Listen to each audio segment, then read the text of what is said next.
Okay, so today this is Trevor here with CDR Heater Equipment Rentals. We're going to do a quick video on the startup procedure on the HK300 Heat King. So we're just giving you a little bit of a view of that's the fuel cap there. So you know, this is the unit from the back side. This is the control panel here.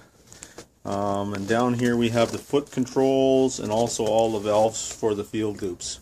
So this HK300 comes with 4 700-foot lines, and they would all just hook in. As you see, I've got 2 lines hooked up here, and if we had 2 more, they would be in those positions, 3 and 4. So what we're going to do is just do a quick walkthrough on this video on how to fire this machine up. So you want to make sure that everything's in the off position. Make sure that the emergency shutoff valve is not on. If it is, give it a little click. And then all we do is turn the main controller on, and you can see the supply temperature. I've had this one running, so it's going to come on to 137 degrees already. So we turn that on, and then we turn the heater loop on, and as you just heard, the heater now has engaged. So we want to set our temperatures here. What you have to do is put your finger on that little button there, and then you can move the temperature. I had it set at 140. You can see I just turned it up to 150. It will go right up to 180.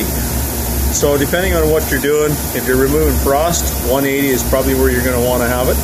So as you can see, if I just keep holding my finger on the button, it just changes the temperature. So I'm going to drop it back to 150 for just our purposes of testing here today with this video.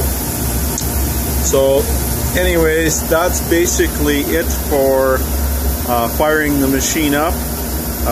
Then of course you're going to pull the hose off the reel, and in order to do that we would need to run this foot pedal here, as you can see on the ground. And to run the foot pedal here, we have our direction for our hose reel in and out, and then we have actually hose reel. Now, in order for you to have power for the hose reel, this heater loop has to be off. As you can see, I just turned it in, and then I can turn it out. So that's how you operate that. So we're going to go back to just throwing the heater back on. So you can't run the heater, obviously, and the reel at the same time. So what you do is you would pull one hose off at a time, plug it into down here, into each one of these valves. The valves would be closed at that time. You just simply connect each unit into each side. So 1 would be with 1, 2 with 2, and so on.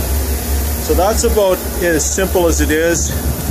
Lay the hose out on the ground where you need it, and then plug it in, and then simply bring your valves in line with the hoses so that you're going to get, and then you have to change this here from hose reel to field loop. And what that does now is it runs the glycol through the unit, and so you'll feel these here start to get warm right away. You touch it with your hands, you can hear that pump just kicked in.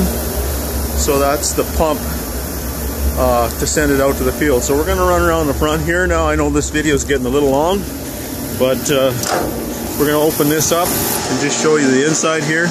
There's the main burner. You have 2 pumps. You have one here and one there. This pump is for the glycol tank right here. If you touch the tank, it'll be nice and warm. And this pump here, the second pump I got my hand on, it's for the field loop. So that runs glycol out to your hoses. So that's about it. There's also a compressor on board, which we're going to talk about next video. That's it for this one. Bye-bye.